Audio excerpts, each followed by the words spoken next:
여러분과 저와 같이 예수를 믿는 성도들에게는 고향이 두 곳입니다. 우리가 부모로부터 생명을 얻은 이 땅에 고향이 있고요. 또 영원의 생명을 얻게 한 하나님 아버지가 계시는 천국입니다. 그런데 이 고향이 우리들에게 주어진 시간은 좀 다릅니다. 이 땅에 육신의 고향 땅은 여러분과 제가 불과 몇십 년 전에 생기게 되었죠. 그런데 영혼의 생명을 얻게 된 천국의 고향 땅은 창세전부터 이미 주어진 시간입니다. 이 육신의 고향 땅은 언제까지 우리가 살 수가 없어요. 이미 여러분과 저는 떠나와서 살고 있죠. 그러나 영혼의 고향 땅은 우리가 이 땅을 떠나서 간 후에는 영원토록 시간의 제한이 없이 살게 되는 곳이에요. 그렇기 때문에 그곳은 뭐라고 부르냐면 본향이라, 또 영어 성경에 보면 own country, 원래 고향 땅이라 그렇게 불러요.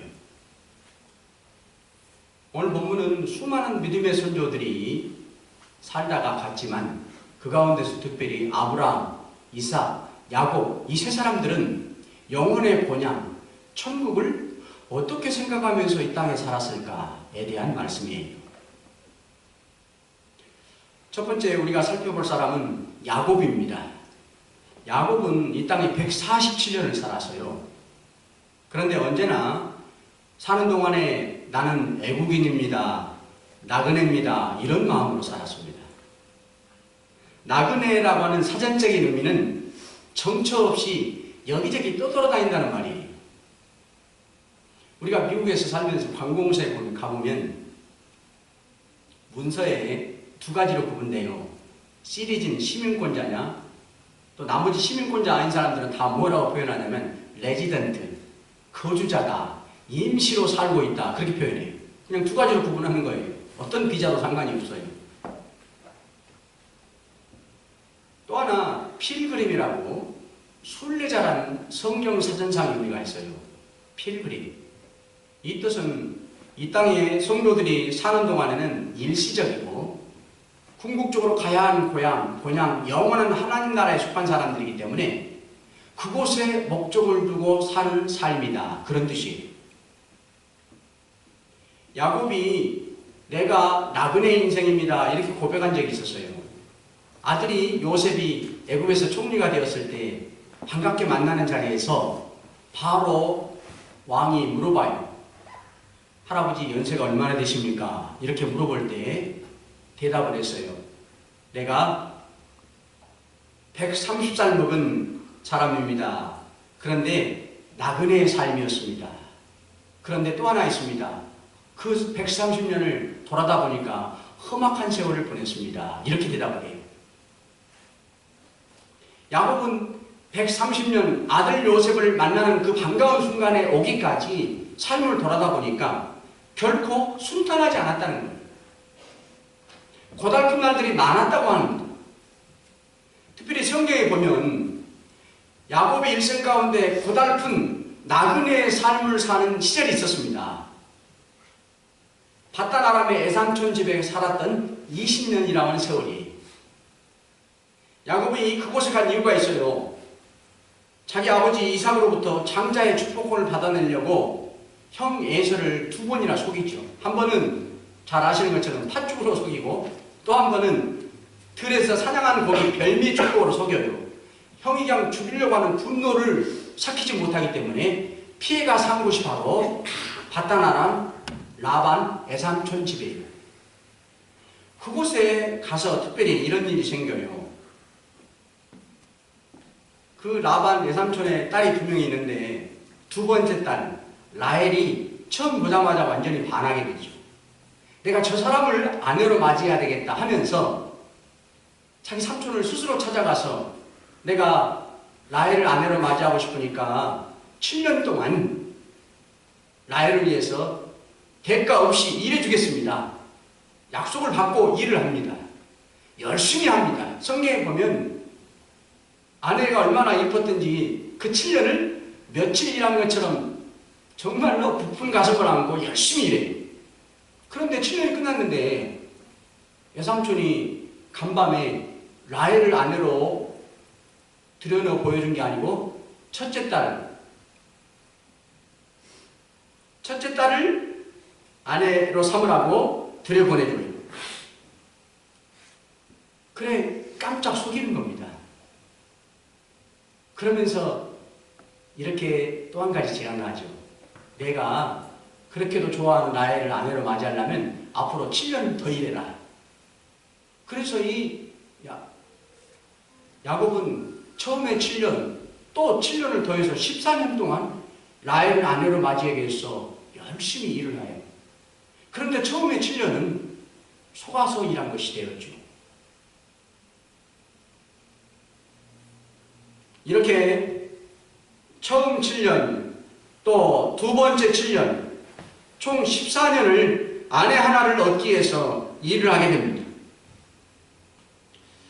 우리 여러분과 저의 이 나그네의 인생길이 바로 이 야곱이 14년을 아내 하나를 얻기 위해서 일했던 모습 속에 담겨 있어요. 처음 7년과 나중 7년 속에 담겨 있습니다. 처음 7년은 말씀드린 것처럼 앞으로 얻어야 되겠다. 아내를 삼고 싶어서 너무너무 부푼 마음으로 정말 잠못 이뤄가면서 열심히 일한 거예요. 그런데도 결과적으로는 그 아내를 얻지 못하고 속아 넘어가고 만 것이죠. 여러분과 제가 주님을 사랑하고 예수 그리스도를 알고 그 은혜에 보답하기 위해서 열심을 다하지만 결과적으로는 아무것도 얻을 수 없는 날이 있다고 하는 것이 아니에요. 그것이 하나님이 보실 때 여러분과 저의 고달픈 나그네 길이라는 거예요. 그래서 이런 생각을 하게 되는 겁니다. 괜히 수고를 다했구나. 내가 괜하게 열심을 품고 교회를 섬겼구나. 야곱과 같이 허탈감을 맛볼 수가 있다는 거예요. 해봐야 소용이 없구나. 좌절감도 있다고 하는 겁니다. 야곱은 누구에게 속았냐면 가장 세상에서 믿을 핏줄, 이렇게 외삼촌으로부터 속았다고 하는 것이죠. 이게 우리가 인생길에 교회를 섬기는 일에 나그네의 고달픈 인생길입니다. 이 야곱은 7년 동안 아내를 얻기 전과 얻기 후에 똑같은 7년씩을 일했어요. 그런데 궁금한 것은 여러분, 일했을 때 자세와 태도가 어땠을까? 여러분 생각은 언제가 깊었을 것 같아요? 당연하죠. 뭔가를 바라다 보고 소망하고 얻을 수 있다고 하는 그 믿음으로 일하는 전의 7년이 훨씬 달랐어요. 그래서 성경에 보면 후에 7년은 처음에 일했던 7년과 같이 그 7년을 며칠과 같이 열심히 일했단 말이 없습니다. 부푼 마음도 없고 소망도 고대함도 다 사라져버린 거예요. 여러분과 저의 나그네 인생길이, 주님의 섬기는 길이 어떤 문제에 닥쳤을 때, 어려움을 해결할 때는 열심을 다하고 뜨거운 마음으로 주님이 아니면 살 수 없다고 눈물 흘리면서 주님을 섬기는 거예요. 그런데 그 문제가 해결이 되고 나면, 살만하면 이제 뜨거움도 식어지고 또 열심도 느슨해지는 것이 인생길이라는 거예요. 분명히 이 야곱은 7년과 후의 7년이 확실히 달라요. 우리가 상상해도 나의 모습을 봐도 알겠죠. 그러니 여러분과 저의 인생길에 어려운 시절이 오히려 주님을 의지하고 은혜를 갈망하는 시절인 줄 알고 잘 감당할 수 있어야 된다는 거예요. 오히려 평안할 때보다도 더 고난과 어려움이 있을 때 내가 은혜 받을 수 있는 때인 것을 알고 잘 승리하는 것입니다. 먼저 7년은 야곱은 자원했어요. 내가 라헬을 아내로 얻으려면 무엇을 하면 됩니까? 7년이요? 좋습니다. 아주 자원한 마음으로 기쁨으로 일했어요. 그런데 마음으로 했을까요? 삼촌이 너 7년 더 일해야 된다고 짐을 그냥 지워줘 버린 거예요. 그러니 부담을 안고 7년 나중은 일했던 거예요. 여러분이 주님을 섬길 때 모습이 이러한 삶의 모습이 나그네 길이라는 거죠. 때로는 차원함이 있는가, 때로는 지워준 부담 때문에 주님을 섬기는 삶이 자연스러운 모습이랍니다. 하나님은 나의 인생길, 나그네 길에 빛도 지었어요.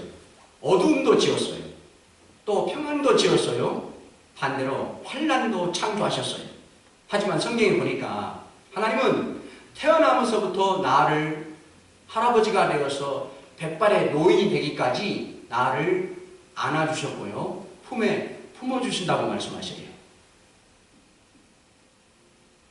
우리의 나그네 인생길은 빛의 때와 같이 감사가 있는 때가 있는가 하면 어두움에 낙심의 때가 있습니다. 또 평안에 기쁨이 있는가 하면 고난에 아픔의 때도 함께 있다고 하는 거예요. 중요한 것은 그때에도 여전히 하나님은 나와 함께 해주신다고 하는 사실입니다. 두 번째 아브라함입니다. 아브라함은 갈대아 우르라고 하는 고향 땅을 떠나서 본향인 천국만을 바라보면서 산 인생이었어요. 아브라함의 삶의 모습을 보면 본문 15절에 나옵니다. 저희가 나온 바 본향을 생각하였더라면 돌아갈 기회가 있었으려니와 다음에 무슨 말이 생략되어 있었겠어요? 아브라함은 갈대아 우르를 하나님의 말씀을 듣고 떠나 나왔어요. 얼마든지 다시 그곳에 예수 믿기 전에 우상을 섬기던 고향 땅으로 돌아가서 살 수 있었어요. 그런데 다음에 무슨 말이 생략되어 있었겠습니까? 결코 그는 그러하지 않고 살았다고 하는 거예요. 이 말씀은 현대 성경에 보면 만일 그들이 이 세상의 달콤한 생활로 돌아가기를 원했더라면 언제든지 돌아갈 수 있었습니다. 이렇게 기록되어 있어요. 아브라함이 한번 육신의 고향 갈대아 우르를 떠났다고 하는 것은 예수 믿기 전의 삶과 예수 믿고 나서의 삶을 구분하는 거예요. 그런데 아브라함은 갈대아 우르를 떠난 연후에는요, 죽기까지 다시 갈대아 우르를 가고 싶다고 하는 마음이 성경에 한 군데도 없습니다. 즉 예수 믿기 전의 삶으로 돌아가기를 원하지 아니하고 이제는 죽을 때까지 어떻게만 사냐면 하나님이 가라고 하는 곳에 일생을 다해서 인도만 받아서 따라갑니다. 물론 자기 생각에 앞서가지고 실패를 경험한 적이 있죠. 하나님의 인도를 가지 말라고 하는 땅에 내려가게 되고 자기 아내를 루이라고 속이게 되고 그러다가 세상 사람들한테 실패의 쓴자를 먹게 되기도 합니다. 그러나 아브라함은 결코 예수 믿기 전에 갈대아 우르 땅으로 돌아가기를 원하지는 않았다는 것입니다. 그것은 뭘 말하냐면 여러분과 저는 어차피 하나님께서 갈대아 우르라고 하는 육신의 고향 땅 예수 믿기 전의 삶에서 불러내서 이제는 주님 은혜 가운데 살게 하셨고요. 어쩌나 저쩌나 천국을 향해서 가게 하시는 인생길이라고 하는 거예요. 그러니 떠나온 세상 믿기 전의 삶으로 돌아가려고 하는 생각은 아예 품지를 말고 어차피 하나님이 우리의 인생길을 나그네 길을 천국 본향으로 인도에만 나가시기 때문에 그 순종의 삶 따라만 가는 삶이 되다고 하는 거예요. 더 이상 우리는 예수 믿기 전에 세상과 마귀 사탄의 지배를 당하지 않고 이제는 하나님의 인도만을 받아 사는 사람입니다. 그러기 때문에 아브라함이 우리들에게 뭘 말하냐면 순종의 삶을 말하는 거죠. 아브라함에게 있어서 대표적인 두 번의 순종이 있었어요. 99살에 아이를 낳게 한다. 그래서 아브라함은 신체적으로 도저히 자신을 볼 때, 아내를 볼 때 이해도 안 되고 납득도 안 되고 신체적인 조건은 절대 믿을 수가 없었지만 성경에 보면 바랄 수 없는 가운데 믿었느니라 그렇게 말씀합니다. 우리가 예수 믿고 난 다음에 어떠한 삶을 살아야 되냐면 예수 믿기 전에 나의 생각과 나의 가치관과 세상의 기준들을 다 버리라고 하는 거예요. 아브라함은 이렇게 어렵게 100살에 이삭을 얻어가지고 하나님이 다시금 죽여서 제물로 바치라고 그래요. 그런데 앞뒤가 안 맞아요. 왜 그러냐면 하나님이 기적으로 100세의 아들을 주어놓고는 다시 그 아들을 통해서 이제 뭐라 했냐면 하늘의 별과 같이 바닷가의 모래알 같이 너가 태어난 아들 이삭을 통해서 후손이 그렇게 많게 되리라. 그렇게 말해놓고는 얼마 크지도 않았는데 다시 그 아들을 장가도 안 갔는데 후손도 없는데도 죽여서 바치라고 하니까 하나님이 스스로 약속을 깨셔요. 그런데도 아브라함은 그것을 따지거나 왜 앞뒤가 안 맞게 말씀하십니까? 말하지 않고 아들을 모리아산에 가서 바치죠. 그냥 일단 순종하는 거예요.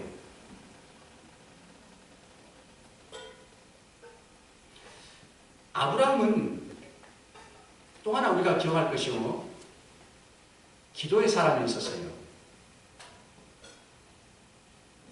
여러분과 제가 소돔 고모라 성하면 오직 기억하는 게 있지요.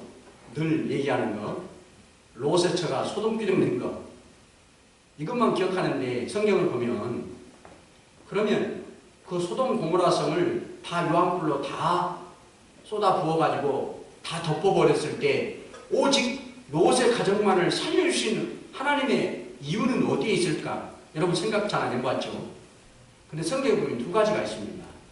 롯이 천사가 자기 마을에 이렇게 소돔성을 유황불로 심판하러 오셨을 때 어떻게 알고 천사들을 따뜻하게 대접을 해요.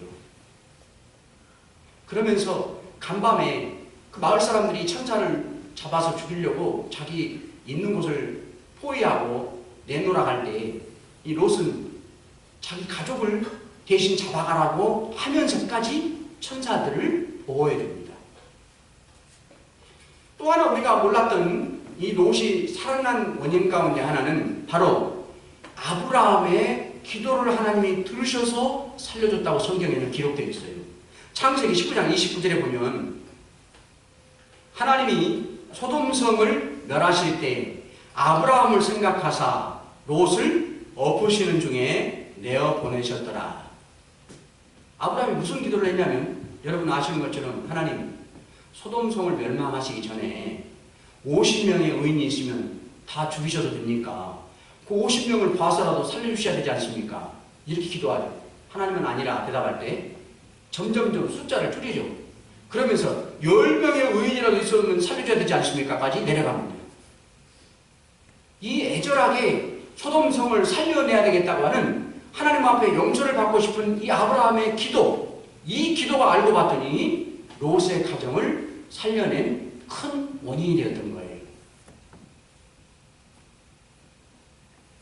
아브라함은 이렇듯 나그네의 예정 속에 순종의 믿음과 기도를 함으로 해서 예수 믿기 전에 떠나온 그 갈대아 우르의 땅으로 돌아가기보다는 오히려 오직 주님만을 위해서, 주님의 인도만을 위해서, 다른 사람들을 위해서 기도하며 살기를 원했다는 거예요. 여러분과 저는 어떨까요? 마찬가지로 우리들도 세상에 발을 딛고 살지만 하나님의 말씀을 향한 순종과 가진 시간을 가지고 기도하는 데 투자하는 삶이 하늘나라 본향에 속한 사람의 증거라고 하는 거예요. 또 분명히 이 땅의 고향을 떠나 천국의 고향을 향해서 가는 사람이라고 하는 겁니다. 우리들은 세상의 고향을 떠나서 살게 하셨습니다. 이제 예수 믿기 전에 모르고 쫓았던 사사로운 욕심을 그만 따라야 합니다. 내 영혼을 거스려 싸우는 육체의 욕심을 없애야 합니다. 이제는 본향 하나님을 향하여 영원한 천국을 향하여 뒤를 돌아다 보지 말고 앞으로만 나아가는 그러한 시간이 되어야 하는 것입니다. 세 번째, 이삭입니다. 이삭은 하늘의 상을 바라보며 살았어요. 이삭은 장차 천국의 본향에서 사는 것도 믿었지만 또 하나 중요하게 믿은 것은 천국에 가면 하나님이 상을 주시리라 하는 사실을 믿었어요. 그렇기 때문에 이 이삭은 하나의 삶의 기준이 있었습니다. 주님의 형상을 닮은 마음. 천국은 이 땅보다도 더 좋은 곳이라고 하는 사실을 믿고 살았습니다. 이삭이 아버지와 살다가 가뭄이 들어서 블레셋 땅으로 이사가 살게 됩니다. 가자마자 얼마나 축복을 받았던지 100배의 수확을 거둬요. 그랬더니 오늘날도 그런 환경이 많지만 이 블레셋 사람들이 오히려 시기를 해요. 자기 땅에 와서 농사 지어가지고 자기들보다도 100배나 많은 수확을 당장 거둬버리니까 시기를 해가지고 어떤 방해를 하냐면 당시에는 농사 짓는데 가장 소중한 것이 우물물이었어요. 그래서 이삭이 농사 짓느라고 사용했던 우물물을 와서 내쫓아버려요. 더 이상 우물물을 사용 못하게 하고 자기들이 차지하고 메워버리게 하고 방해하는 거예요. 그 우물물을 통해서 농사의 100배의 수확을 거둔 것을 알았기 때문이죠. 이삭은 3번에 걸쳐서 계속해서 우물물을 시비를 거는, 또 저쪽에 가서 파도 또 따라와서 시비 걸고, 또 옮겨도 또 따라와서 시비를 걸고, 3번이나 옮겨서 4번째 우물을 파요. 정말 부당한 압력이죠. 자기들이 수고해서 판 우물이죠. 그런데도 따지지도 않고 불평하지도 않고 자기 사람들에게 싸우지도 말라고 하고 그냥 불평하고 시비 거니까 또 새로운 곳으로 옮겨가서 파고 또 파고 4번째 팔았더니 더 이상 블레셋 사람들이 쫓아오지 않고 시비를 안 걸어요. 그래서 그곳에 르호봇이라 이렇게 우물물의 이름을 짓습니다. 하나님께서 장소를 넓게 해주셨다는 뜻이었어요. 이제 평안하게 많은 수확을 거둘 수 있겠다. 이제 마음 놓고 농사를 지을 수 있겠다. 그런 표현입니다. 그런데 놀라운 것은 지금까지 늘 시비를 걸고 귀찮게 하고 내쫓았던 블레셋 사람들이 찾아와서 이런 말을 해요. 여호와께서 너와 함께 하신 것을 우리가 분명히 보았는데 이제부터는 우리 사이에 서로 지켜주면서 서로 방해하지 않고 보호하자고 하는 언약을, 계약을 맺자, 이런 제안을 합니다. 왜 이 사람들이 이렇게 찾아왔겠어요? 숨어 계신 하나님이 이삭의 끝까지 아량만 베풀고 정말 화평이 최고인 것을 알고 절대 싸워서는 안 된다는 생각을 품고 사람들에게 계속해서 양보만 하고 계속해서 피해 주었던 그 주님의 마음을, 그 마음씀을 하나님이 기억하고 보셨어요. 그래서 하나님이 더 이상 방해를 받지 않게 하셨고 오히려 귀찮게 시비를 걸었던 블레셋 사람들이 스스로 찾아와서 이제 좋은 관계로 지내자고 약속을 맺게 했던 것이에요.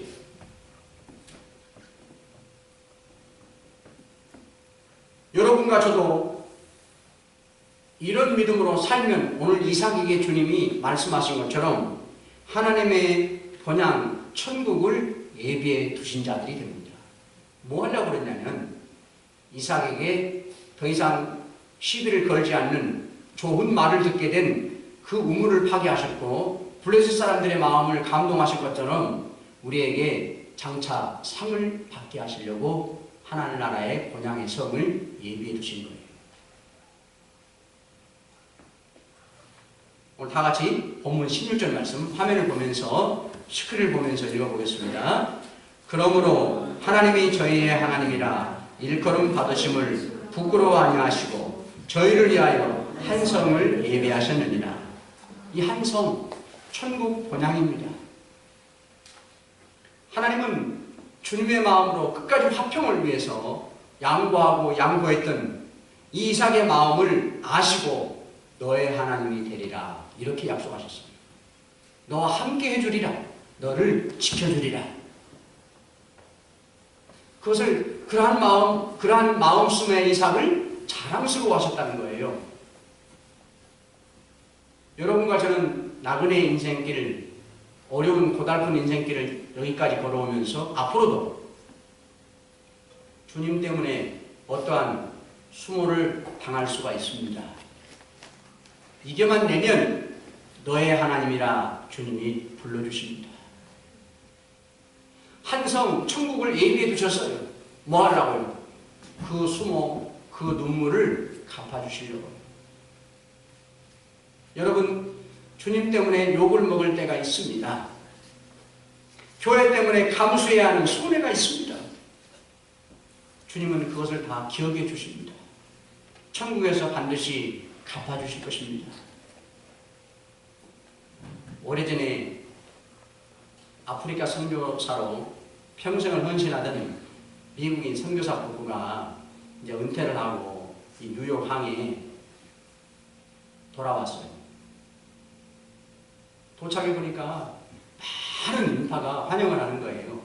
정말 고생했다고. 얼마나 반가웠겠습니까? 어떻게 알고 나의 평생의 헌신을 알고 이렇게 많은 사람들이 와서 환영해 주십니까? 너무너무 감사했어요. 그런데 배에서 내려서 걸어오면서 보니까 자신을 향해서 박수하고 자신을 향해서 환영하는 게 아니고 다른 사람을 위해서 환영하러 나온 인파인 것을 알게 됩니다. 당시에 린드버그라고 하는 조그만 비행기 하나로 대서양을 횡단했던 이 비행사가 마침 똑같이 그 배를 타고 돌아오고 있었는데 그 사람을 환영하려고 수많은 사람들이 나와서 환영하고 있었어요. 이 예화를 보면요, 오늘날도 우리가 주님 은혜로 은혜를 받았는데 주님이나 성도들 위해서 감사하는 게 아니고 오히려 세상 사람들을 위해서 감사하는 성도들이 있어요. 정말 안타까운 일이죠. 그래서 선교사는 이렇게 하나님 앞에 섭섭한 마음을 말합니다. 아프리카 오지에서 목숨을 다해 한평생 복음을 전한 일이 비행기 하나 타고 대서양을 횡단하는 일보다 하나님 못한 것입니까? 그때 하나님은 이 선교사 가슴 속에 이런 감동의 말씀을 들려주셨어요. 나의 충성된 종아, 너무 속상해하지 말아라. 너희들이 돌아갈 고향에 돌아올 때에는 린드버그의 환영과는 비교할 수 없는 큰 환영을 할 것이다.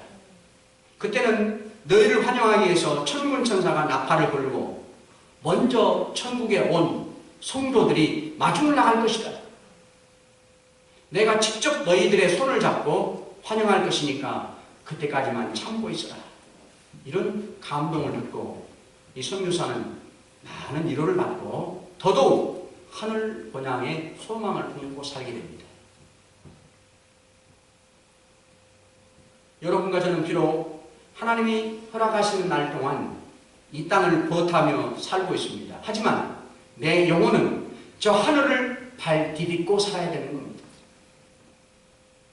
우리 눈이 이 땅의 부귀영화에만 머물러서는 안 됩니다.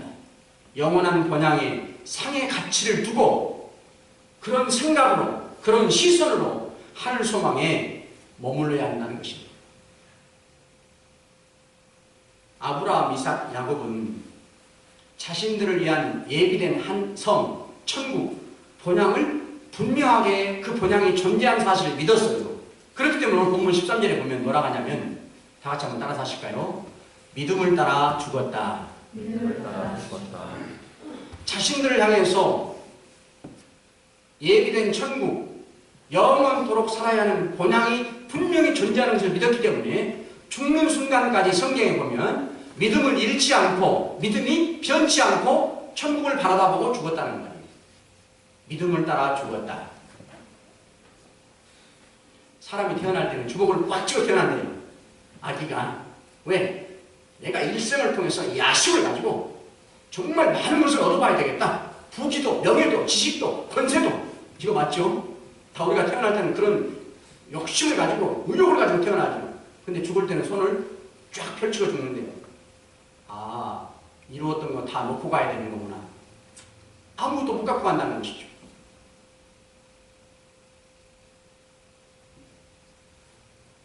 세상에 아무리 많은 것을 붙잡았을지라도 내어놓을 날이 있습니다. 모든 것을 두고 떠나야 하는 여러분과 저는 나그네들입니다.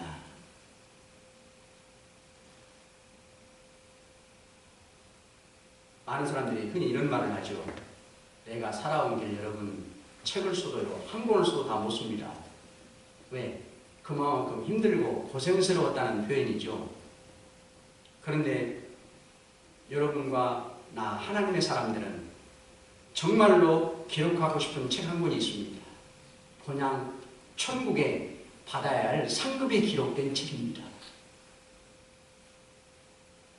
사랑하는 성도 여러분, 믿음을 따라 살다 보면 언젠가 천군 천사가 환영하며 여러분을 안아주는 날이 옵니다. 이 땅에서 나그네 길이 어려울지라도 천국 본향을 향해서 소망을 품고 나아가시기를 간절히 바랍니다.